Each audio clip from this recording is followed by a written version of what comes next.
പൊക്കോണ്ടിരിക്കുകയാണ്. അമ്മയുണ്ട് പുറകെ, അതേപോലെ രാഘുണ്ട്, അച്ഛയും ചേച്ചനും ഒക്കെ ഉണ്ട്. ഞങ്ങളെല്ലാരും ഒരു 2-3 ബൈക്കിലൊക്കെ ആയിട്ട് പോന്നു. നമ്മളിപ്പോ എത്തിയിരിക്കുന്നത് എവിടെയാന്ന് വെച്ച് കഴിഞ്ഞാൽ നമ്മുടെ അച്ചാച്ചനും അച്ഛമ്മയും ഇവിടെ പണിയെടുക്കുന്നുണ്ട്. അതായത് നമ്മുടെ വാഴത്തോട്ടവും കൃഷിയും ചേനയും ചേമ്പും ഒക്കെ ഉള്ള സ്ഥലത്താണ് നമ്മളിപ്പോ എത്തിയിരിക്കുന്നത്. ഇവിടെ നമ്മുടെ ഈ കുഞ്ഞു ഷെഡ് ഉണ്ട്. ഞാൻ ആദ്യത്തെ കുഞ്ഞു വീഡിയോക്കകത്ത് ഇത് കാണിച്ചു തന്നിട്ടുണ്ടായിരുന്നു, നിങ്ങൾക്ക് ഓർമ്മയുണ്ടെന്ന് തോന്നുന്നു. ആ വീഡിയോ കാണാത്തൊരു ആ വീഡിയോ എന്തായാലും ഒന്ന് കാണണേ. അങ്ങനെ ഞങ്ങൾ നടന്ന് അച്ചാച്ചന്റെ അടുത്ത് എത്തി. ഞാൻ ആദ്യം ഇച്ചിരി ദൂരെ നടന്നുള്ളൂ, ബാക്കി ദൂരം മുഴുവൻ ചുക്കുമ്മ എടുക്കുകയാണ് ചെയ്തത്. അപ്പിടി ചെളിയായിരുന്നു മഴയൊക്കെ കാരണേ. അങ്ങനെ ഞാൻ നടന്ന് വന്നിട്ട് ഞാൻ വേറെ കുറച്ച് ആൾക്കാരെ നിങ്ങൾക്ക് കാണിച്ചു തരാം. ഇതിപ്പോ നമ്മൾ വന്ന ആൾക്കാർ മാത്രമേ ഉള്ളൂ കേട്ടോ. അതല്ലാണ്ട് തൊട്ടിപ്പുറത്ത് നമ്മുടെ അച്ചാച്ചന്റെ കൂടെ കുറച്ച് പണിയെടുക്കുന്ന വേറെ കുറച്ച് അച്ചാച്ചന്മാരുണ്ട്.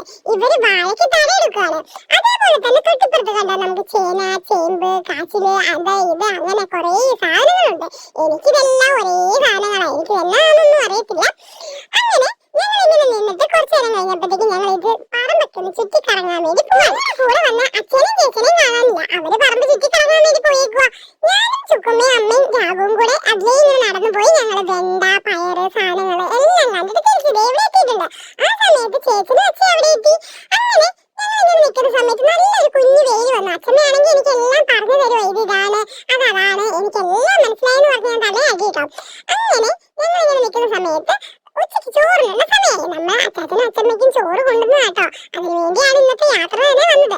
അങ്ങനെ വരുമ്പോ ദേ ഇവിടെ ഉണ്ടായിരുന്ന അച്ചാച്ചന്മാരൊക്കെ ഇവിടെ ഒരു കുഞ്ഞു വെള്ളം ഒഴുകുന്ന ഒരു ചെറിയ തോട് പോലെ ഉണ്ട്. അവിടെ ഇറങ്ങി കൈയും കാലും ഒക്കെ കഴുകി. എന്റെ നോട്ടം മുഴുവൻ അവിടെ ആയിരുന്നു. എനിക്ക് ഇതിനകത്തൊന്ന് ഇറങ്ങണം എന്ന് ആഗ്രഹം ഉണ്ടായിരുന്നു.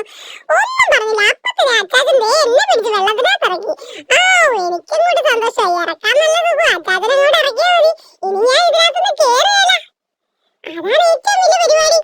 അങ്ങനെ കുറെ നേരം കൈയും കാലൊക്കെ കഴുകി അതേപോലെ വെള്ളത്തിൽ കുറെ നേരം കളിച്ച് എനിക്കും കൂടി ഭയങ്കര സന്തോഷമായി. പക്ഷെ ഇതിനകത്ത് ഞാൻ തിരിച്ചു കയറുമെന്ന് ആരും വിചാരിക്കണ്ട.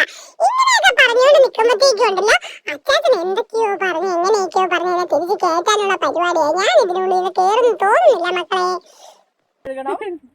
കുളിക്കാനേ ബാത്റൂമിൽ മാമുണ്ട്. അത് കഴിഞ്ഞിട്ട് അച്ഛനൊക്കെ വീട്ടിൽ പോകണേ. അച്ഛൻ്റെ കൂടെ കയറാറുണ്ടായിരുന്നുള്ളൂ.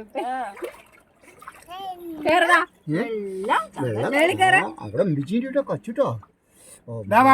ഇന്നലെ അവിടെ നിന്ന് ചിന്തിച്ചില്ല. അച്ചാച്ചനും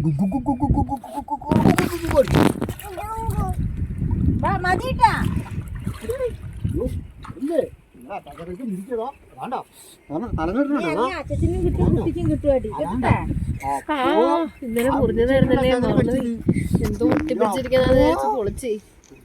അതെങ്ങനെ മുറിഞ്ഞായിരുന്നു?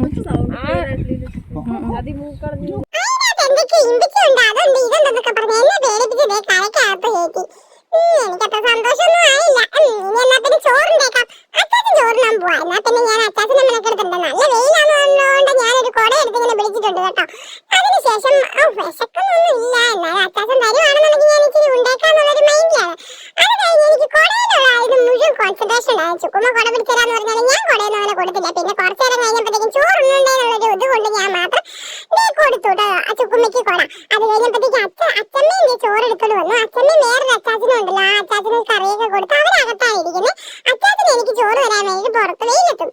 അങ്ങനെ ഞങ്ങൾ എല്ലാവരും കൂടി ഇങ്ങനെ ഇരുന്ന് കുറെ നേരം വർത്താനമൊക്കെ പറഞ്ഞ് കഥയൊക്കെ പറഞ്ഞ് ചോറുണ്ട് കഴിഞ്ഞ് എനിക്കാണെന്നുണ്ടെങ്കിൽ വെള്ളത്തിൽ ഇറങ്ങണം എന്നുള്ളൊരു ചിന്ത മാത്രമേ ഉള്ളൂ. ഞാൻ അവിടെ നിന്നാണല്ലോ ഇപ്പൊ കയറ്റിയത്. ഇറങ്ങാൻ വേണ്ടി ഞാൻ കുറെ പരിശ്രമിച്ചു, പക്ഷെ നടന്നില്ല. അവസാനം പിന്നെ എന്നാ പിന്നെ നമ്മുടെ ഷെഡൊക്കെ ഒന്ന് കണ്ടേക്കാന്ന് വിചാരിച്ച ഷെഡിനുള്ളിൽ കയറി. അവിടെ ചെന്നപ്പോ അവിടെ അച്ചാച്ചനും അച്ഛമ്മയും കൂടെ വേറെ മാമു കഴിക്കായിരുന്നു. അവിടെ നിന്ന് ഞാൻ 2 വാ മാമു ഒക്കെ മേടിച്ച് കഴിച്ചു.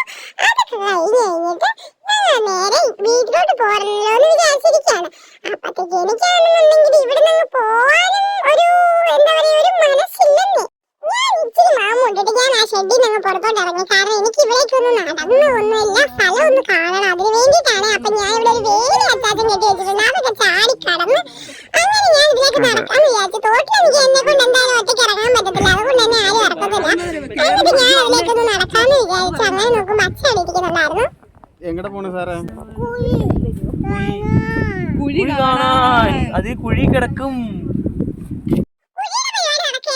ഞാനെന്നാ പിന്നെ കുറച്ചങ്ങോട്ട് പാടത്തോട്ട് ഇറങ്ങി അതിലെ ഇച്ചിരി വെള്ളം ഒഴുകി പോകുന്നുണ്ടായിരുന്നു. എന്നാൽ അത് കുറച്ചു നേരം കണ്ടേക്കാന്ന് വിചാരിച്ചു. അത് കുറച്ചു നേരം ഇങ്ങനെ ഒറ്റയ്ക്ക് നിന്ന് ആസ്വദിച്ച് കാറ്റൊക്കെ കൊണ്ട് ഇങ്ങനെ നിൽക്കുമായിരുന്നു ഞാൻ. അതൊക്കെ കഴിഞ്ഞപ്പോഴത്തേക്കും തിരിച്ചു വരാൻ പറഞ്ഞു അമ്മ. ഞാൻ ഒറ്റയ്ക്ക് നിന്ന് അതിലേക്ക് നടന്നെങ്ങാനും അവിടെ എങ്ങാനും മീനെ വല ചെളിക്കാത്തും പോകുന്നു പറഞ്ഞപ്പോഴത്തേക്കും ഞാൻ പിന്നെ തിരിച്ച് അങ്ങോട്ട് തന്നെ നടന്നു. എല്ലാവരും അവിടെ എന്റെ ചുറ്റും ഇരിക്കുന്നുണ്ട് കേട്ടോ. അത്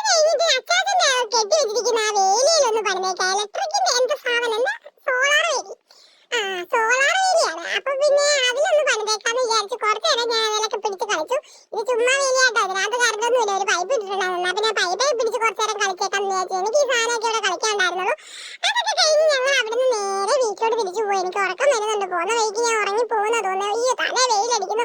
അങ്ങനെ തലയിൽ ഒരു തുണിയൊക്കെ ചുക്കുമിട്ട് തന്നു. അപ്പൊ നമ്മുടെ വീഡിയോ ഇഷ്ടപ്പെടുന്നെങ്കിൽ ലൈക്ക് ചെയ്യണേ. ബൈ.